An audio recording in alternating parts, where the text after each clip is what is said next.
Hey everybody, it's Wanda Zelaya, your Montgomery County Realtor with another video for you. If you're new to this channel, welcome. I'm so glad you're here. And if you're now a regular, welcome back. Today, let's get back to basics. We're going to dive into the 5 essential things every home buyer needs to know before making a purchase.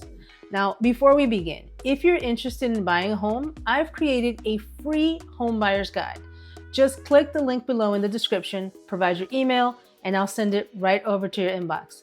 I spent months putting this together to offer comprehensive information for first-time home buyers. Even if you are not a first-time home buyer and this isn't your first real estate transaction, there's still a lot of info that you can start absorbing now so that in due time, you're ready to make your move with confidence. This guide isn't just for those looking in Montgomery County, Maryland. If you live anywhere in the DMV, even in the US, grab yourself a copy. It's packed with details on every step of the home buying process, plus tons of helpful resources like recommended lenders, title companies, home inspectors, and more. Even if you're not ready to buy right now, I encourage you to download the guide. It's a great resource to have on hand, and a little knowledge never hurts. Okay, let's dive into these essential 5 things you need to know.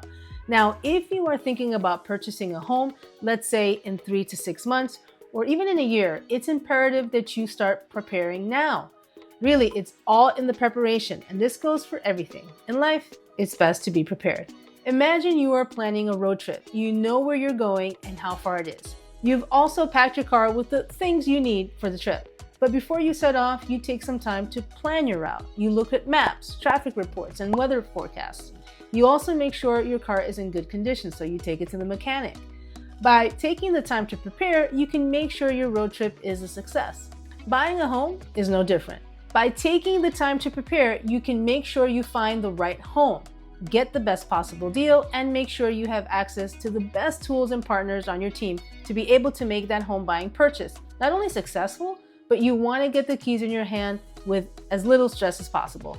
All of that is possible if you are well prepared and well informed.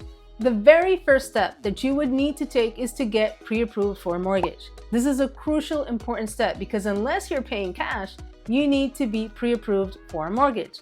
Not only that, you need to know how much home you qualify for, what your interest rate is going to be, how much money you need for the down payment, and what your home budget is going to be.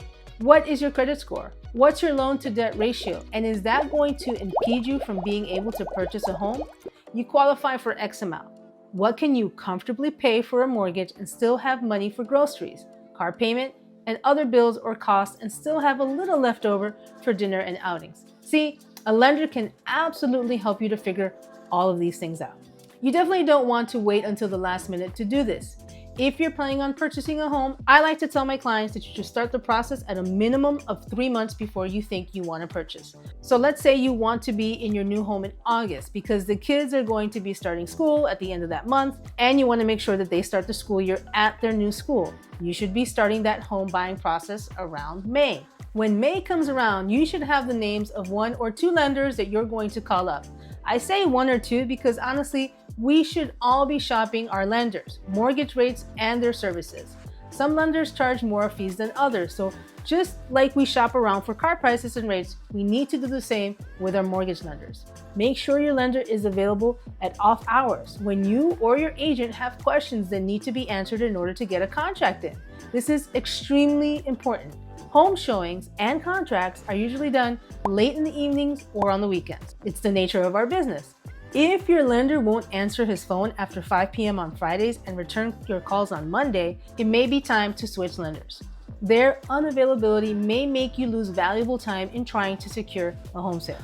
Another point on this topic is make sure you know your finances or make sure they are in order. That means make sure you have good credit or educate yourself on what constitutes good credit. If you already know that your credit is not great, I still strongly suggest you talk to a lender. They are going to be able to guide you so that you know 1, where your credit should be so you're ready, and 2, how much down payment you'd probably need so that you can get your finances in order and be ready in the next coming months. Again, not ready to purchase yet? Get yourself ready. Come up with a plan with your lender and give yourself some time to make it happen in the near future. When it comes to mortgages and financing, the second key rule is to understand the full cost of purchasing a home. This is crucial because you'll need to save for a down payment, whether it's 3% or 20% of the home's price. It's important to know exactly how much you'll need at closing, which is something you should discuss with your lender in detail. Even if you have excellent credit, if you don't have enough saved for the down payment, you won't be able to move forward with the purchase. If you're planning to receive financial help from family, such as a gift, now is the time to ask your lender how to properly document it. Gifted funds require formal documentation, including signed letters, and you can't just transfer the money into your account without proper records. Doing so can hurt your chances of buying a home or even delaying the process. While there are down payment assistance programs and grants available for first-time home buyers, remember that these funds are not guaranteed. You have to apply for them, and the money often comes from limited pools that can and will run out. If you're counting on these resources, make sure to discuss your options with your lender and apply early to avoid delays or disappointment. In addition to the down payment, you'll also need to budget for closing costs, which are separate from the down payment itself. Closing costs cover various fees related to securing your loan. These can include lender fees like loan origination and appraisal fees, along with other potential charges tied to the loan process. There are also settlement fees such as the title search fee, title insurance, transfer taxes, recordation taxes, surveys, and escrow fees, most of which will be paid at the closing table. Additionally, there may be prepaid costs to consider. For instance, a portion of property taxes might need to be prepaid at closing to fund the property tax account. You may also be required to pay mortgage insurance upfront, depending on the loan type, and the first payment for your homeowner's insurance might also be due at closing. Your lender will provide a detailed estimate of these costs, and you'll receive a final closing statement a few days before settlement from your settlement agent, outlining all the fees you'll need to cover. Basic rule number 3 is understand what you can afford. A common mistake first-time home buyers make is assuming that the maximum amount the lender pre-approves them for is what they should spend. Lenders often approve buyers for more than they might be comfortable paying month to month. Just because a buyer qualifies for a $400,000 mortgage doesn't mean they should take on the full amount. Banks look at overall risk, not necessarily the buyer's specific lifestyle or financial comfort zone. Buyers should consider other financial obligations, car payments, student loans, childcare, saving for retirement, and even their future financial goals. It's important to budget beyond the mortgage. Many first-time home buyers only calculate their monthly mortgage payment, but the true cost of home ownership goes beyond that. Along with the principal and interest on the loan, they will need to account for property taxes, homeowner's insurance, and possibly private mortgage insurance or PMI if they're putting down less than 20%.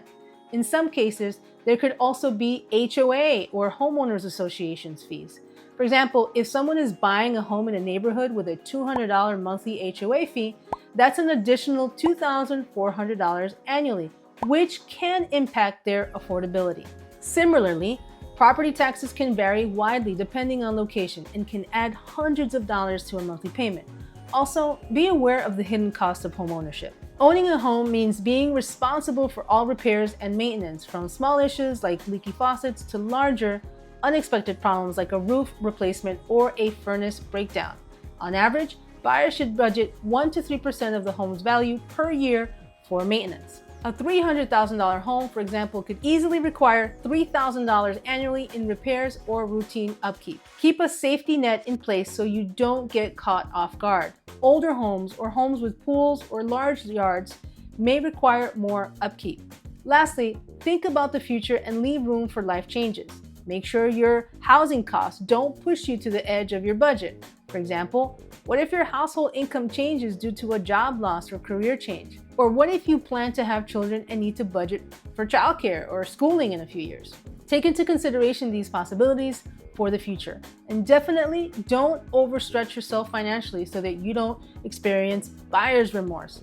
No one wants to move into their dream home only to find out they can't afford vacations, dining out, or other enjoyable activities because of their mortgage.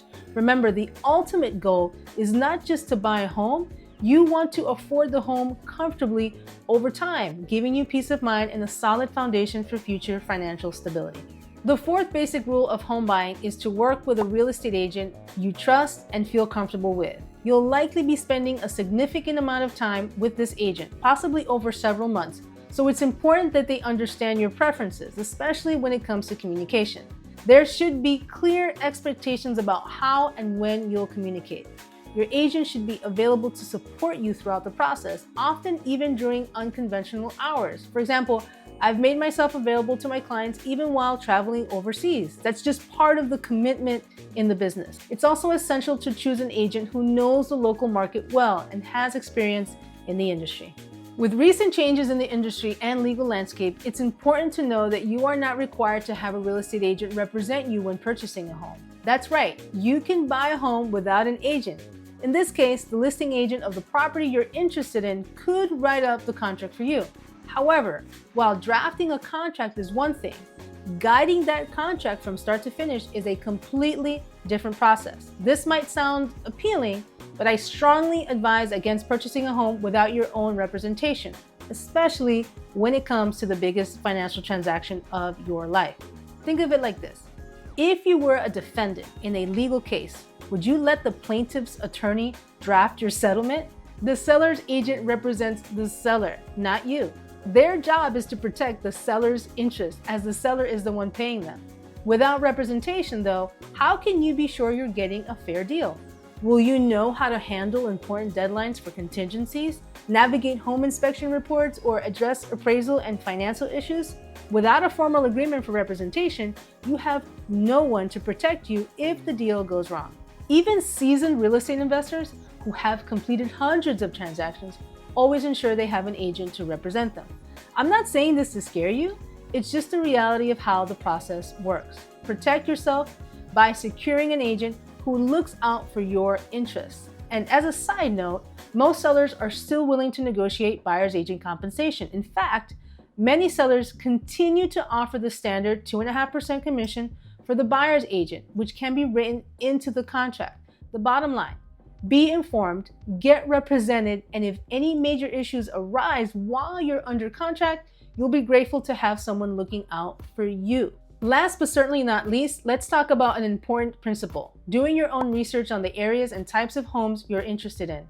It's crucial to familiarize yourself with different neighborhoods because this is something your real estate agent can't fully do for you. Learn about the schools, identify which amenities matter most to you, and understand your commute. For instance, if you work in DC and need to be in the office by 8 a.m., living in Frederick means facing the I-270 commute, which can be very congested. Research public transportation options and any other factors that impact your lifestyle. As part of your research, look into HOA or condo fees if applicable. Be sure to understand what these fees cover and what they don't, and decide if you're comfortable with them. You'll also want to be aware of property taxes, which can vary widely. For example, homes within city limits like Rockville often have higher property taxes, which should be reflected in the estimates provided by your lender. Now is also a good time to start exploring home insurance options. Home insurance costs are rising across the US, particularly with national carriers who hold policies in disaster-prone states like Florida and California. You might find better rates with a local insurance provider that isn't impacted by those national risks, but it's always smart to shop around. Begin your research early because once you're under contract, your lender will require you to provide quotes and proof of insurance within days. Lastly, make sure to research neighborhood crime rates. This is another area where your real estate agent cannot assist you, as your threshold for crime may be different than theirs. Fortunately, there are websites that offer detailed information about crime in specific neighborhoods. It's essential to look into this well before you close on a property. Waiting until 5 days before closing is not the time to check crime statistics, as you may not be able to back out of the contract cleanly at this point. So be proactive, do your homework before making your decision. It will save you from potential regrets later. To wrap up, let's quickly recap the 5 key basics of home buying we discussed. First, getting pre-approved for a mortgage is crucial. Know your financial limits and what you can comfortably afford. Second, understand the full cost of purchasing a home, from the down payment to closing costs and insurance. Third, budget wisely, factoring in hidden costs like repairs and HOA fees. Fourth, work with a trusted real estate agent who can guide you through the process. And finally, do your own research on neighborhoods, crime rates, and other important factors to make sure your new home fits your lifestyle. Thank you so much for watching. If you found this video helpful, please like and subscribe to the channel, and don't forget to share it with friends and family who may also be on their home buying journey. And before you go, make sure you grab your free copy of my Home Buyers Guide. The link is below. It's packed with even more helpful tips and resources to make your experience as smooth as possible. Thanks for watching, and I'll see you on the next video.